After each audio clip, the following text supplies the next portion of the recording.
Guys, welcome to a truly transformative journey that is about to unfold on my channel. I'm your girl, Nurse Annie, and welcome to my channel, Nursing Them. As we embark on this initial walkthrough, before the whirlwind of renovations, you are about to witness the untold story of a space that is about to be reborn as a haven for seniors in need. So buckle up as we lay the foundation to opening Annie's Open Arms in Baltimore, Maryland. You guys, this has been my lifelong dream, and I'm finally bringing it into fruition, and I would love for you guys to join me on this journey. So, on that note, don't forget to subscribe to my channel, like this video, share this video, and most importantly, ring that bell so that you can get notifications for when I upload the next video. Trust me, you don't want to miss this. Most importantly, I thank you all for your support, and let's get into this video. That's making it hurt.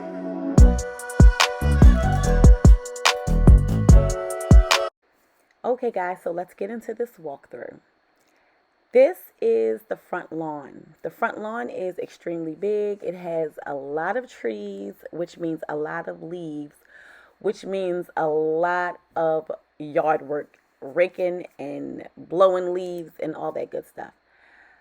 Two of the main things that drew me onto this house was that the front lawn was so big and it had a long driveway and a nice sized backyard with a big shed in the backyard, and most importantly, this home is a single family home, which is something that I've always envisioned myself purchasing for my assisted living because I want my residents to have a space of their own, and I've always saw myself sitting on the front porch with them on a hot summer day, sitting in rocking chairs and drinking lemonade and just conversing.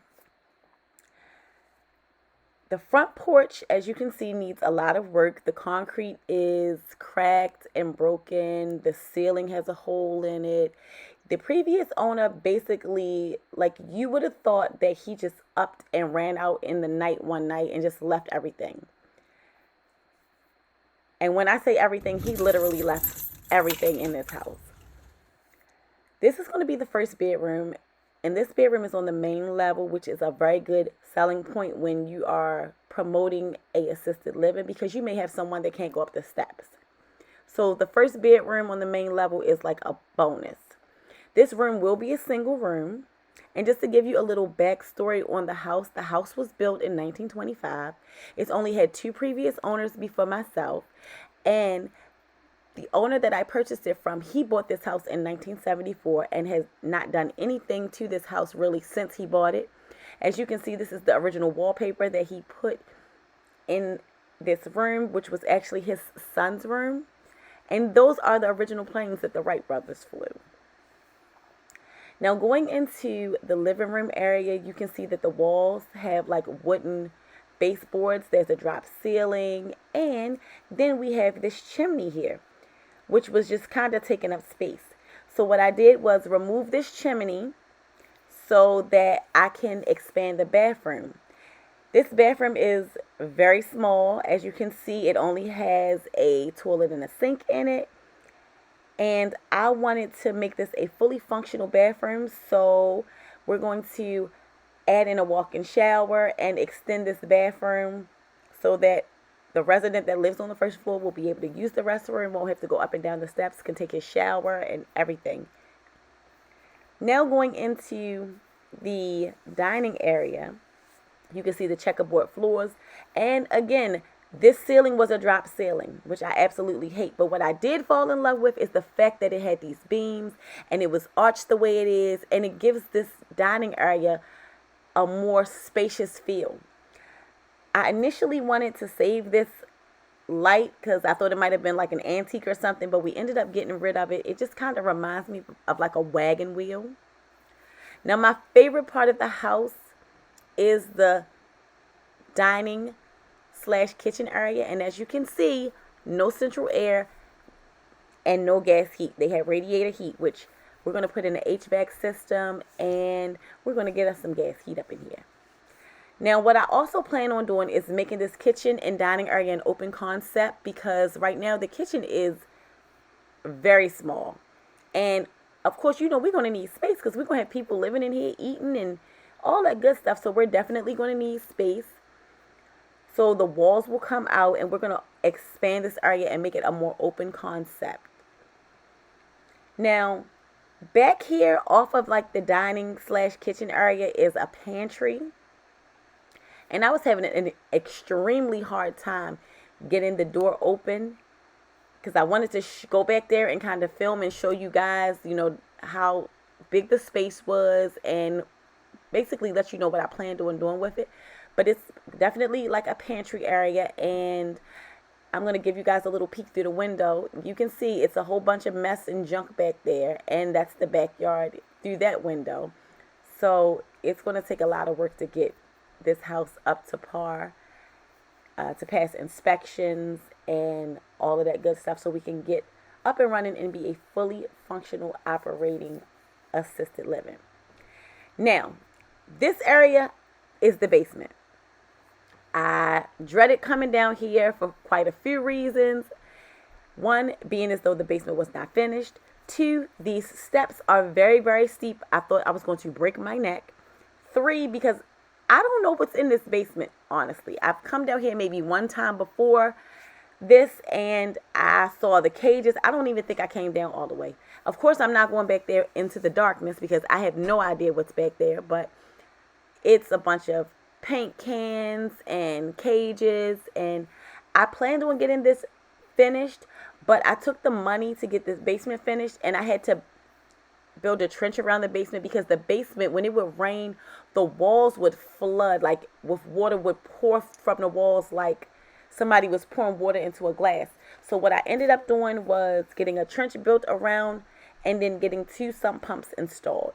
And I do plan on getting the basement finished at a later date and possibly making it a little office space for me. And no, none of the residents will be coming down here because, baby, these steps, they not it. I wouldn't dare. So that would be like an employees only area. And of course, I'll be doing the laundry and everything, or whoever is working will be doing their laundry. So the residents won't have any need to go down there. I initially wanted to get this wall taken out because I wanted to see the residents going up the steps, but I changed my mind and opted to keep it instead of getting it torn out. I figured I could probably put the TV there since this is the living room area. So now I'm going to take you guys upstairs, and I also wanted to get a chairlift for whoever couldn't go up and down the steps, but I'm not even sure if it's wide enough, so I would have to have someone come out and measure it. And here we go again with the wallpaper. They love their wallpaper. It kind of reminds me of The Color Purple when she started cleaning the walls and she exposed the wallpaper. So this is a second bedroom, which will hold 2 people. This bedroom was set up, the whole house was just kind of set up really awkwardly. But this room in particular had, I'm going to say 2.5 closets. Because it had 2 closets and then it had like a kind of like little crawl space closet in there. So I kept this closet. We actually made this closet bigger. We expanded this closet. And the other closet that you guys are about to see is the one that we actually tore down. So we removed this closet. I've never seen a closet that had a step up to it, but we got rid of the closet. I also noticed that there were washer and dryer hookups up here. The previous owner lived here with his wife, and she passed a few years before he sold the house. So I think that he had the washer and dryer put up here so that she could wash clothes, because of course she couldn't go down those steep steps in the basement to do any laundry anymore. So I think he had the washer and dryer put upstairs for her. Baby, when I tell you they left everything, it was a wig on the bed. It was all types of stuff in here. I went over to this case because it reminded me of my grandparents' house. My grandparents were the only other people that I've ever seen besides this house that had an encyclopedia cabinet. My grandparents had encyclopedias at their house. I remember specifically going through the cabinets and looking through the encyclopedias. So now we're going to go into the bathroom area, which the symmetry of the bathroom was really, really awkward. Behind this door is a closet. I'm assuming it was like a linen closet. I don't know why it was right there, but it was just really, really weird. And then you go into the bathroom and it's a little tiny window, and then it's this big window here. And the owner told me that he replaced all but 4 windows, and as you can see, these 2 were not in the package, okay? I couldn't understand for the life of me why there was a step to get up to the toilet, but it was given like this is the throne and I gotta, There was a dead mouse in the tub, and I said, oh, poor little guy got down there and couldn't get out. The owner told me that under the covering of the bathtub was I think it's called a sleigh tub or something like that. But I initially wanted to like have them carefully remove it so that I could see if it was like, still in good shape. But like I said, I don't want to have my residents getting in and out of bathtubs. So this bathroom will be totally renovated. So I decided to get rid of the tub. Now, this next room will definitely hold 2 people. Another awkward setup. This room had 3 closets. I could not understand for the life of me why this room had 3 closets, but it did.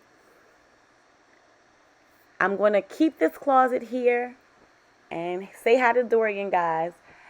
I'm going to keep this closet here, and what I decided to do is to remove these 2 closets because they were actually just taking up space, and once I get rid of them, it will be a more open area. This room must have been his daughter's room because the owner did have a son and a daughter, he told me. He had 2 children. And now we're going to go upstairs to the attic. Now, when I initially came to see this house with my realtor, we could not get in the attic. The door was like sealed shut. And I was so anxious once I purchased the house to like get up here and see what was going on. And again, as you can see, the steps are very, very steep. So no one will be coming in the attic as well. This will probably be an area for storage and things like that. So when I finally did get to come up here, I was very, very confused, but intrigued at the same time. Because when I got up here, I saw what I thought. I was like, this looks like a little dungeon. So talking to the owner, he told me that, because I said, what is that in the attic, that bed? And he was like, well, my son wanted a play area. So I let him pick out the flooring up there, which is why you see the zebra print flooring. And I made him a sailor bed. So when he said a sailor bed, it made me think about the old ships from back in the day, how they did have beds like this. But baby, when I first came up here, I'm not even going to sit up here and lie to y'all. I said, this looks like a little dungeon where you would put your child when your child is being bad and you want to punish them and put them on timeout. I could not understand for the life of me why this was up here. But once I talked to the owner and he explained it, kind of made things a little more clear to me. This must be a picture of his children. I think I may have told him that that picture was there. If you can see on the side of my house, there's a parking lot. And the reason there's a parking lot there is because behind my house is 24 townhomes. The owner told me that he owned all of the land where the parking lot is and where the townhomes is, but he ended up selling it to a company so that they could build the townhomes on the land. Baby, if he hadn't sold that, that would have been all mine. Okay? So trying to be very, very careful up here because the ceiling is like low and it's that like arched ceiling. So I'm trying not to hit my head. Okay, so guys, that is basically the end tour of the house. I appreciate you guys for going through the house with me, and I hope that you guys tune into my next video when I show you some of the things that I've done to this house.